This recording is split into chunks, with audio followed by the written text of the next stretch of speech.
Hello there, guys. Welcome back to Younes Talks Football. Welcome back to a brand new video. Oh my goodness, what a roller coaster that was. It's not easy at Chelsea Football Club. It's not. This is why we always say, as Chelsea fans, we have health insurance. We have all cover needed. Any cardiac related issues, we're there, we're fine. We got it all covered. We get priority service at any A&E. We get seen first. Because this is what we need as Chelsea fans. This is what we need. It's high blood pressure. It's high adrenaline. It's high octane. It's high all sorts to be a Chelsea fan, because this is the sort of thing you're going through. Just as when we thought it was going absolutely south, this Chelsea team answered my question. Now, if you're on the watch along, you would know what I'm talking about. Go and check out the watch along if you haven't done so already. If you weren't there, you can watch what happened. But to basically sum it up, when we went 2-1 down, I basically asked a question to these players and this team, like, do you want Europe or not? Like, because we're not playing like we want it. We're not playing like we actually are chasing something. We're playing like we're playing a friendly. Lo and behold, just as I asked that question, do you want it? Do you want it? 2 seconds later, Sterling puts it into the bottom corner and it's 2-2. Okay, well, 10 minutes left, go and get the winner. Lo and behold. So, listen, we're going to get into all that in a sec. But as you can tell, the league table is right here. After this result, 3-2, Europa League is still on. And Chelsea have got the result that they've needed. Other results have gone relatively in our favour. So Tottenham lost. They were losing at one point. Tottenham won. They were losing at one point, but they won. So fifth is not going to happen. Just as we thought, maybe there's a chance of that happening. Newcastle, though, dropped points. They were losing 1-0. They did get that equaliser to Brighton, but it finished 1-1, which means that now, after Chelsea's win, we are tied on 57 points each.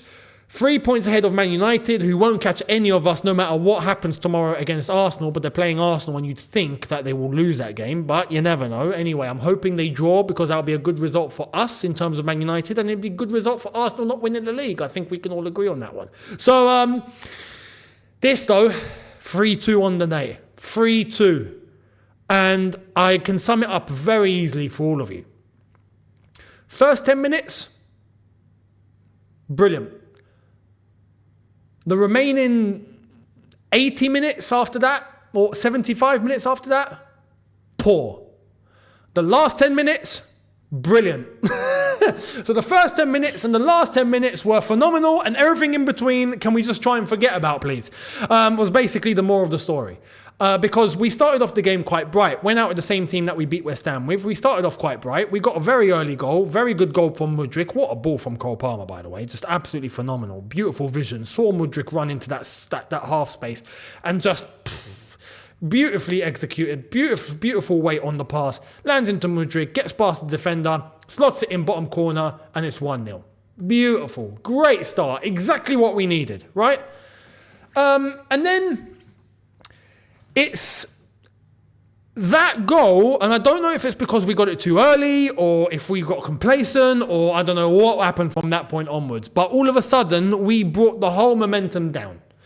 Everything became flat, everything became slow, and it just started to feel like Chelsea were going back to type. The Chelsea that we've been annoyed with for quite some time, it felt like we were starting to go back to that. And then I started to ask the question, like, guys, what are we doing?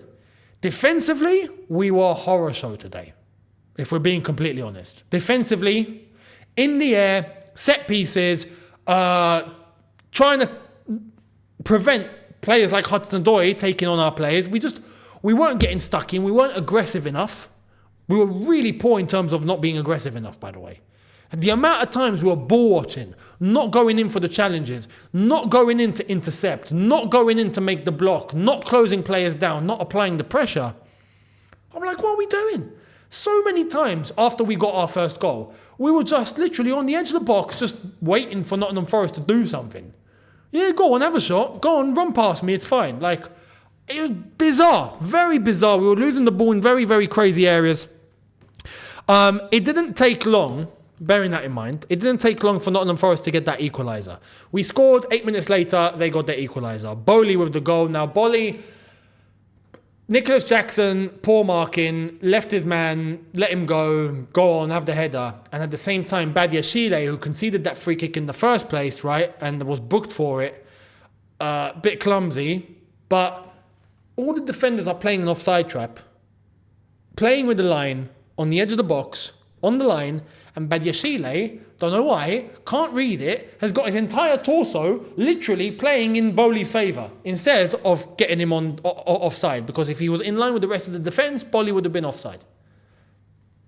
I hate when strikers and defenders can't read lines in those circumstances when there's a clear trap to play, or when a striker's trying to prevent the offside. Like, read the line. Badiashile let him go in terms of the line. Jackson let him go in terms of the player, and 1-1. Good header, goes in, and it's 1-1. Going to half-time, it's 1-1, and we're just flat. And this is where I was asking questions. I was like, are we going to come out for the second half, the same second half virus that we've had this season, where we come out looking like a bunch of under-8s? Or are we going to actually try and play like we want a place in Europe? And it was flat. For a long time, it was flat. It was the same issues. We weren't aggressive enough. We weren't pressing. We weren't moving. We weren't intercepting enough. We were allowing Nottingham Forest specifically losing the ball in places we shouldn't, and allowing Nottingham Forest to take us on the counter-attack and just give them all the space in the world and not close them down and ball watch. And we were doing that time and time again, and it was annoying. Lo and behold, not long before the end of the game, the 75th minute, Hudson-Odoi rocks up. Counter-attack is all it took. One counter-attack. I forgot what player it was. It wasn't Gibbs-White. Or was it Gibbs-White? Gibbs-White. Yeah, it was Gibbs-White. Gibbs-White was the one that ended up going past 3 Chelsea players for fun. Literally, boom, boom, boom. Got into central space, hits it straight across to Hudson-Odoi. Hudson-Odoi is charging with the ball, cuts inside, sees a spot, and just minutes before, he hit the bar by doing the same thing. We don't take warnings. It's like we don't listen to warning shots. We do make the same mistake. Hudson-Odoi comes in, puts it bottom corner, celebrating the whole shebang, 2-1 Nottingham Forest with 10 minutes to go. I'm like, what are we doing? And that's where I asked the question. At that point, I was like, I brought the table up and I was saying, it's over. Like this, it's over. If we lose this game, it's over. Even if we draw this game, it's basically over. We cannot not win. What are we doing? And then I asked the question, we're not playing like we're trying to get a place in Europe. Do we want to play Europa League or not? Do we want to play Europa League? Raheem Sterling scores 2 seconds I asked that question. 2 seconds after I asked that question, it comes to Raheem Sterling. He cuts inside. He does exactly what Hudson-Odoi did, and he sticks it into the bottom corner, and it's 2-2. Now, prior to that, Raheem Sterling came on for Mudryk. Before that, Gusto and Nkunku came on for Madueke and Badiashile. Changed the shape a little bit. But Badiashile was on the yellow. Madueke was the one sacrificed for Nkunku to go up top with Jackson, Palmer, Gallagher, Mudryk, and then the 2 up top. That made sense. Then Sterling came on for Mudryk. Sterling got the goal. And then we had a certain substitution. Now, I do want to praise Poch on something today, is that he acted early. Minute 55, he was making those subs. And that's not something we've seen, I think, ever with Pochettino. 55 minutes, those subs were made. Brilliant, because those subs were correct. And then Sterling coming on for Mudryk, I was sceptical about, I can't lie, because you know what Sterling's about. But today we got the good side of Sterling. Today we got the side of Sterling that looked like he's played for Man City before. Whereas sometimes you get that Sterling, or sometimes you get a Sterling that looks like he's only just discovered what Premier League football is. You don't know what you're getting with this guy. Well, today we got the Sterling that knows what he's doing. So I'm very pleased at that. Another great sub. So all 3 subs were absolutely on the money by Pochettino. Those 3 subs. Then he made another sub. This is where it gets interesting. Reece James comes on for Conor Gallagher. Weird sub. You're thinking, who's going to be the one going up then? Is it Gusto or is it Reece James? Like, what's happening there? If you're taking off a midfielder, you're putting on Reece James. How's that working?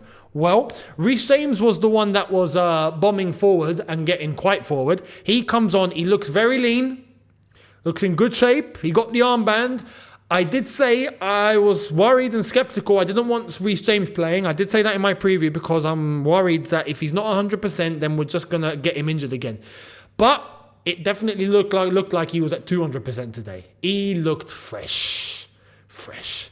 And what a difference he made as soon as he came on.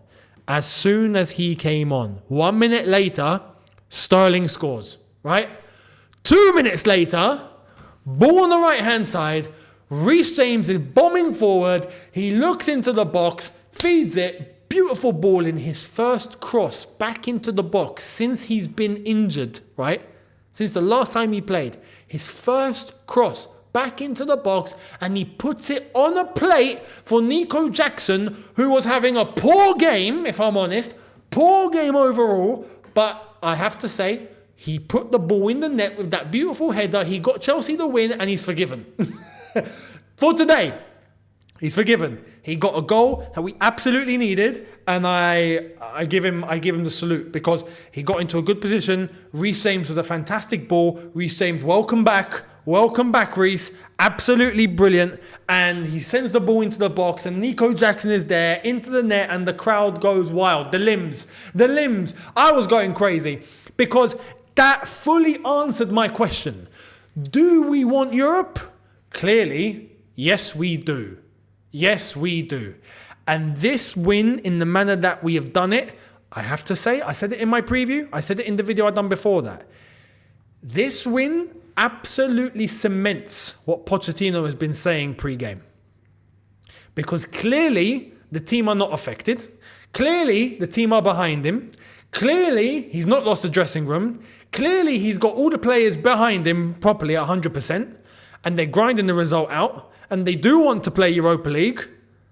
And Pochettino has said everything that he's had to say with backbone. And he's got everything to show for it. 3 wins on the bounce now. Nice. Keep it going. I still want more. I want Brighton. We'll see what happens with Newcastle United. And right now, it does seem like there's a decision to make in terms of Pochettino at the end of the season. Because the way that he's talking tells me he's got no chance of staying. But let me tell you this now. And this is coming from someone who, I'll be honest, for me, it wouldn't be the worst thing in the world if we got rid of Pochettino. It wouldn't. But you best believe if we get rid of Pochettino, we will be going for De Zerbi. I've said this before, I will stick to it, and now I know that we're hearing others say the same thing. Others that do have sources, I don't have sources. I just analyse and just tell you what I feel. People that have sources are now saying, yo, Chelsea want De Zerbi if we're going to get rid of Pochettino. I think it's crazy. I don't think we should go near De Zerbi. But Pochettino right now is making a case for himself. Just like Chelsea seem to be getting these results like this in the last minute, the way that we're able to claw out something out of nothing is the same way that at the very end of the season, Pochettino is coming out with backbone and he's actually got everything to show for it. It's crazy. This football club has definitely changed, that's for sure. This sort of thing never used to happen under Roman. When the manager was finished, he was finished. He was finished. There was never a remontada with a manager. There was never a manager remontada. We could be seeing a Pochettino remontada here. And in what fashion? Look at this fashion. So, I'm very happy with the fact that we did claw this win out. We got it in the end. 3-2. The table doesn't lie. Look at it now. We are parred on points with Newcastle. We need to hope Man United do us a favour and get a draw. If they get a draw to Newcastle, brilliant. As long as we beat Brighton, we go above Newcastle. And then last day of the season, we go into it against Bournemouth at home, get a result there, and then we hope Man United lose the FA Cup final. That's what we need.